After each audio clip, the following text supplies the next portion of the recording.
Hi అండి, అందరికీ నమస్కారం అండి. ఫ్రెండ్స్, మనకి ఇప్పుడిప్పుడే మరొక బ్రేకింగ్ న్యూస్ అప్డేట్ అయితే రావడం జరిగిందండి. అది కూడా వైఎస్ జగన్ వల్లే నేను ఓడిపోయా అంటూ సంచలన వ్యాఖ్యలు అయితే చేశారు ఓ ఎమ్మెల్యే. అయితే దీనికి సంబంధించిన పూర్తి వివరాలు అయితే మన వీడియోలో తెలుసుకుందామండి. ఎవరు ఏంటి అనేది వీడియో మాత్రం ఎక్కడ స్కిప్ చేయకుండా చూడండి ఫ్రెండ్స్. అప్పుడే మనకి పూర్తి సమాచారం అయితే తెలుస్తుంది. ఇక లేట్ చేయకుండా వివరాల్లోకి వెళ్ళిపోదాము. ఇక ఏపీలో టీడీపీ, జనసేన, బీజేపీ కూటమి సృష్టించిన సునామీలో వైసీపీ కొట్టుకుపోయింది. 151 సీట్ల నుంచి 11 సీట్లకు పరిమితమైంది జగన్ పార్టీ. అయితే ఇప్పుడు ఆ పార్టీ ఓటమికి కారణాలు వెతుక్కుంటోంది.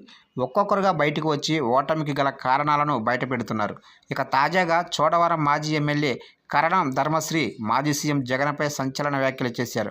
వైసీపీ అధినేత జగన్ వల్లే తాను ఎన్నికల్లో ఓడిపోయినట్లు చెప్పారు. బీన్ రహదారి గోతులే తన ఓటమికి ప్రధాన కారణమని, జగన్కు ఎన్నిసార్లు విన్నవించినా పట్టించుకోలేదని వాపోయారు. జగన్ చూపిన నిర్లక్ష్యం వల్లే చోడవరం ఓటర్లు తనని ఓడించారన్నారు ధర్మశ్రీ. దాదాపు 2 కోట్ల సొంత నిధులతో రోడ్లు మరమ్మతు పనులు చేపట్టానని, కూటమి ప్రభుత్వం ఆ డబ్బులు ఇస్తుందో లేదోనని అన్నారు. ఇక శనివారం మీడియా సమావేశంలో మాట్లాడిన ఆయన ఓటమి గురించి మాట్లాడారు. తాము అధికారంలో ఉన్నప్పుడు తప్పులు చేశామని, అందుకే ప్రజలు తమను గద్దె దించారన్నారు. అవే తప్పులు చేస్తూ అదే తీర్పును కోరుకుంటారా అని టీడీపీ నేతలను ప్రశ్నించారు ఆయన.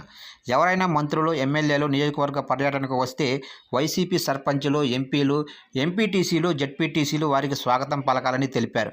వారికి ఆహ్వానం పలికి కార్యక్రమాల్లో పాల్గొనాలని సూచించారు.